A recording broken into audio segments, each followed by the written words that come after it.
ನಮಃ ಅರ್ಕಮಹಾಗಣಾಧಿಪತಿಯ ನಮಃ ಆತ್ಮಗುರುವೇ ನಮಃ ಭದ್ರಕಾಳಿಯೈ ನಮೋ ನಿತ್ಯಂ ಸರಸ್ವತಿಯೈ ನಮೋ ನಮಃ ವೇದ ವೇದಾಂಗ ವೇದಾಂತ ವಿದ್ಯಾಸ್ಥಾನ ಬೇವಚ ಎಲ್ಲ ಜ್ಯೋತಿಷ ಅಭಿಮಾನಿಗಳಿಗೆ ಈ ದಿನದ ಪ್ರಣಾಮಗಳು. ಈ ದಿನ ವೃಶ್ಚಿಕ ರಾಶಿಯವರ ದಿನ ಭವಿಷ್ಯವನ್ನು ನೋಡೋಣ. 16/6/2026 ಮಂಗಳವಾರ, ದ್ವಿತೀಯ ತಿಥಿ, ಆರಿದ್ರ ನಕ್ಷತ್ರ, ಪುನರಸು ನಕ್ಷತ್ರ, ವೃದ್ಧಿಯೋಗಗಳ ಸಂಯೋಜನೆಗೊಂಡಿರೋದ್ರಿಂದ ಇಂದಿನ ದಿನದಲ್ಲಿ ದ್ವಿತೀಯ ತಿಥಿಯ ಸ್ಥಿರತೆ ಮತ್ತು ಧನಸಂಗ್ರಹ ಶಕ್ತಿ, ಆರಿದ್ರ ನಕ್ಷತ್ರದ ಆಳವಾದ ಚಿಂತನೆ ಮತ್ತು ಬದಲಾವಣೆಯ ಪ್ರಭಾವ, ನಂತರ ಪುನರಸು ನಕ್ಷತ್ರದ ಪುನರುಜ್ಜೀವನ ಮತ್ತು ಶುಭಫಲದ ಅನುಗ್ರಹ, ಜೊತೆಗೆ ವೃದ್ಧಿಯೋಗದ ಬೆಳವಣಿಗೆಯ ಶಕ್ತಿ ನಿಮ್ಮ ಉದ್ಯೋಗ, ಹಣಕಾಸು, ಕುಟುಂಬ, ಆರೋಗ್ಯ ಮತ್ತು ಸಾಮಾಜಿಕ ಗೌರವದ ಮೇಲೆ ವಿಶೇಷ ಪರಿಣಾಮವನ್ನು ಬೀರ್ತಾ ಇದೆ. ಯಾವ ಕ್ಷೇತ್ರದಲ್ಲಿ ಲಾಭ ಉಂಟಾಗ್ತದೆ, ಯಾವ ವಿಷಯದಲ್ಲಿ ಎಚ್ಚರಿಕೆಯಿಂದ ಇರಬೇಕು ತಿಳಿದುಕೊಳ್ಳೋಣ ಬನ್ನಿ. ಈ ದಿನದ ಗ್ರಹ ಪ್ರಭಾವವನ್ನು ನೋಡೋದಾದರೆ, ವೃಶ್ಚಿಕ ರಾಶಿ ಅಧಿಪತಿಯಾದಂಥ ಕುಜ ಈ ದಿನ ಮಂಗಳವಾರವಾಗಿರೋದ್ರಿಂದ ನಿಮ್ಮ ಧೈರ್ಯ, ದೃಢ ನಿಶ್ಚಯ ಮತ್ತು ಆಂತರಿಕ ಶಕ್ತಿ ಈ ದಿನ ಹೆಚ್ಚಾಗಿರುತ್ತದೆ. ನಿಂತ ಕೆಲಸಗಳಿಗೆ ವೇಗ ಸಿಗಬಹುದು. ಸಂಶೋಧನೆ, ಜ್ಯೋತಿಷ್ಯ, ತಾಂತ್ರಿಕ ಮತ್ತು ರಹಸ್ಯ ವಿಚಾರಗಳಲ್ಲಿ ಉತ್ತಮ ಫಲ ಲಭ್ಯವಾಗ್ತದೆ. ಹಳೆಯ ಸಮಸ್ಯೆಗಳಿಗೆ ಪರಿಹಾರ ಸಿಗಬಹುದು. ಆದರೆ ಕೋಪ ಅಥವಾ ಅನುಮಾನದ ಸಮಸ್ಯೆ ತರಬಹುದು. ಅಂದರೆ ಈ ದಿನ ನೀವು ಕೋಪ ಮಾಡಿಕೊಳ್ಳುವಂಥದ್ದು ಅಥವಾ ಅನುಮಾನ ಪಡುವಂಥದ್ದು ಸಮಸ್ಯೆಯನ್ನು ತರ್ತದೆ. ಜಾಗ್ರತೆಯಿಂದ ಇರಿ.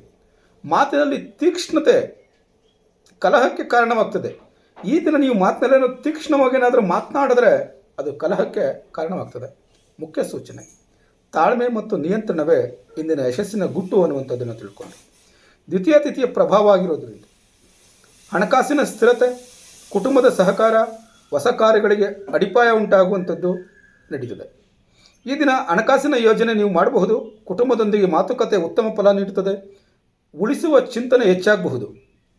ಆರಿದ್ರ ನಕ್ಷತ್ರದ ಪ್ರಭಾವ ಇರೋದರಿಂದ ಈ ದಿನ ಬದಲಾವಣೆ, ಆಳವಾದ ಚಿಂತನೆ ಮತ್ತು ಹಳೆಯ ಸಮಸ್ಯೆಗಳಿಗೆ ಪರಿಹಾರ ಉಂಟಾಗುವಂಥದ್ದು. ಇಂದು ಕೆಲಸದ ರೀತಿಯಲ್ಲಿ ಬದಲಾವಣೆ ಸಾಧ್ಯವಾಗ್ತದೆ. ಹಳೆಯ ಅಡೆತಡೆ ನಿವಾರಣೆಯಾಗಬಹುದು. ಮನಸ್ಸಿನಲ್ಲಿ ಸ್ವಲ್ಪ ಅಶಾಂತಿ ಇರಬಹುದು. ಆದ್ದರಿಂದ ಜಾಗೃತೆ ವಹಿಸಬೇಕಾದಂಥ ವಿಚಾರಗಳೇನಪ್ಪ ಅಂತಂದರೆ, ಕೋಪದಲ್ಲಿ ನಿರ್ಧಾರ ತೆಗೆದುಕೊಳ್ಳುವಂಥದ್ದು ಬೇಡ. ರಹಸ್ಯ ವಿಷಯಗಳನ್ನು ಎಲ್ಲರೊಂದಿಗೆ ಹಂಚಿಕೊಳ್ಳೋಕ್ಕೆ ಹೋಗಬೇಡಿ.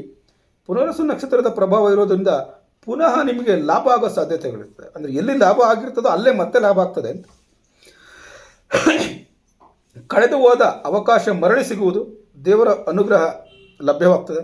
ಇಂದು ನಿಂತ ಕೆಲಸ ಮತ್ತೆ ಆರಂಭವಾಗುವುದು. ಹೊಸ ಸಂಪರ್ಕಗಳಿಂದ ಲಾಭ ಉಂಟಾಗ್ತದೆ. ಕುಟುಂಬದಲ್ಲಿ ನೆಮ್ಮದಿ ಹೆಚ್ಚಾಗಿರ್ತದೆ. ವೃದ್ಧಿಯೋಗದ ಪ್ರಭಾವ ಇರೋದ್ರಿಂದ ಬೆಳವಣಿಗೆ, ಗೌರವ ಹೆಚ್ಚಳ ಉಂಟಾಗುವಂಥದ್ದು. ಉದ್ಯೋಗ ಮತ್ತು ವ್ಯವಹಾರಗಳಲ್ಲಿ ಪ್ರಗತಿ ಉಂಟಾಗುವಂಥದ್ದು. ಇಂದು ಹೊಸ ಅವಕಾಶ ನಮಗೆ ದೊರೆಯಬಹುದು. ಜನರ ವಿಶ್ವಾಸ ಹೆಚ್ಚಾಗಬಹುದು. ಆದಾಯದಲ್ಲಿ ಸುಧಾರಣೆ ಲಭ್ಯವಾಗ್ತದೆ. ಇಂದು ಉದ್ಯೋಗ ಕ್ಷೇತ್ರದಲ್ಲಿ ಪ್ರಗತಿ ಮತ್ತು ಶಕ್ತಿಯ ದಿನ ಸೂಚಿಸ್ತಾ ಇದೆ. ಆದ್ದರಿಂದ ನಿಂತ ಕೆಲಸ ಪೂರ್ಣಗೊಳ್ಳಬಹುದು. ಮೇಲಧಿಕಾರಿಗಳ ಮೆಚ್ಚುಗೆ ಸಿಗಬಹುದು. ಹೊಸ ಜವಾಬ್ದಾರಿ ನಿಮಗೆ ಬರಬಹುದು.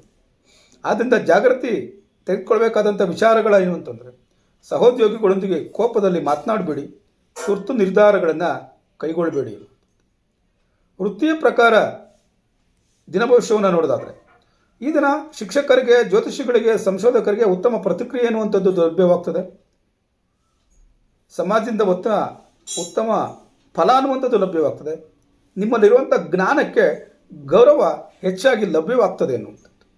ಇನ್ನು ತಾಂತ್ರಿಕ ಕ್ಷೇತ್ರದಲ್ಲಿ, ಭದ್ರತಾ ಕ್ಷೇತ್ರದಲ್ಲಿ ಇರುವಂಥವ್ರಿಗೆ ಹೊಸ ಅವಕಾಶಗಳು ಲಭ್ಯವಾಗಬಹುದು. ಯಶಸ್ಸು ದೊರೆಯಬಹುದು. ಇನ್ನು ವ್ಯವಹಾರ ಕ್ಷೇತ್ರದಲ್ಲಿರುವಂಥವ್ರಿಗೆ, ಬಿಸ್ನೆಸ್ ಮಾಡುವಂಥವ್ರಿಗೆ ವ್ಯವಹಾರದಲ್ಲಿ ತಂತ್ರ ಮತ್ತು ಧೈರ್ಯದಿಂದ ಲಾಭ ಉಂಟಾಗ್ತದೆ. ಈ ದಿನ ಅನುಕೂಲಕರವಾದಂಥ ಕ್ಷೇತ್ರಗಳು ಯಾವುವು ಅಂತ ನೋಡೋದಾದರೆ, ಜ್ಯೋತಿಷ್ಯ ಸಲಹೆ ಮತ್ತು ವಾಸ್ತು ಕ್ಷೇತ್ರ, ಶಿಕ್ಷಣ ಮತ್ತು ತರಬೇತಿ, ತಾಂತ್ರಿಕ ಕ್ಷೇತ್ರ ಹಾಗೂ ಆನ್ಲೈನ್ ವ್ಯವಹಾರ ಮಾಡುವಂಥವ್ರಿಗೆ ಅನುಕೂಲಕರವಾಗಿರ್ತದೆ. ಹಣಕಾಸಿನ ವಿಚಾರ ಬಂದಾಗ ಈ ದಿನ ಧನಲಾಭದ ಸೂಚನೆ ಇದೆ. ಆದರೆ ಅಪಾಯಕಾರಿ ಹೂಡಿಕೆ ಮಾಡುವಂಥದ್ದು ಬೇಡ. ಕುಟುಂಬ ಮತ್ತು ಸಂಬಂಧವನ್ನು ನೋಡೋದಾದರೆ, ಕುಟುಂಬದಲ್ಲಿ ನಿಮಗೆ ಬೆಂಬಲ ಅನ್ನುವಂಥದ್ದು ಲಭ್ಯವಾಗ್ತದೆ. ಸಂಬಂಧಗಳಲ್ಲಿ ಸುಧಾರಣೆ ಆಗ್ತದೆ. ಆದರೆ ಅನುಮಾನ ಅಥವಾ ಕೋಪದಿಂದ ಬರುವಂಥ ಮಾತುಗಳು ಸಂಬಂಧ ಹಾಳು ಮಾಡ್ತವೆ ಅನ್ನುವಂಥದ್ದನ್ನು ನೋಡ್ಕೊಳ್ಳಿ. ಅದರಿಂದ ಜಾಗ್ರತೆ ಇರಲಿ. ಸಂಬಂಧಗಳನ್ನು ಹಾಳಾಗದಂತೆ ಜಾಗ್ರತೆ ವಹಿಸಬೇಕಾದದ್ದು ನಿಮ್ಮದೇ ಜವಾಬ್ದಾರಿ. ಈ ದಿನ ಆರೋಗ್ಯವನ್ನು ನೋಡೋದಾದರೆ, ರಕ್ತದ ಒತ್ತಡದಲ್ಲಿ ವ್ಯತ್ಯಾಸ ಉಂಟಾಗ್ಬೋದು, ದಣಿ ಉಂಟಾಗ್ಬೋದು, ನಿದ್ರಾಹೀನತೆ ಉಂಟಾಗೋ ಸಾಧ್ಯತೆಗಳಿದ್ದಾವೆ. ಆದ್ದರಿಂದ ಧ್ಯಾನ ಮತ್ತು ವಿಶ್ರಾಂತಿ ಅತ್ಯುತ್ತಮ ಮಾರ್ಗ ಅನ್ನುವಂಥದ್ದನ್ನು ತಿಳ್ಕೊಂಡಿರಿ. ಪರಿಹಾರಕ್ಕೋಸ್ಕರ ವಿಷ್ಣು ಸಹಸ್ರನಾಮವನ್ನು ಪಠನೆ ಮಾಡಿ, ಸಾಧ್ಯವಾಗದಿದ್ದರೆ 21 ಮಂತ್ರಗಳನ್ನಾದರೂ ಪಠನೆ ಮಾಡಿ. ಕೊನೆಗೊಂದು ಕಿವಿಮಾತು: ತಾಳ್ಮೆ, ಧೈರ್ಯ ಮತ್ತು ವಿವೇಕದಿಂದ ನಡೆದುಕೊಂಡರೆ ಬೆಳವಣಿಗೆ, ಯಶಸ್ಸು ಮತ್ತು ಗೌರವ ದೊರೆಯುವ ದಿನ ಈ ದಿನ ಆಗಿರ್ತದೆ ಎನ್ನುವಂಥದ್ದನ್ನು ತಿಳ್ಕೊಂಡಿರಿ. ಈ ದಿನ ಭವಿಷ್ಯ ನಿಮಗೆ ಉಪಯೋಗವಾಗಿದ್ದರೆ ತಪ್ಪದ ಚಾನಲನ್ನು ಸಬ್ಸ್ಕ್ರೈಬ್ ಮಾಡಿ, ಶೇರ್ ಮಾಡಿ, ಲೈಕ್ ಮಾಡಿ. ನಾಳೆಯ ದಿನ ಭವಿಷ್ಯಕ್ಕಾಗಿ ಮತ್ತೆ ಭೇಟಿಯಾಗೋಣ. ಧನ್ಯವಾದಗಳು.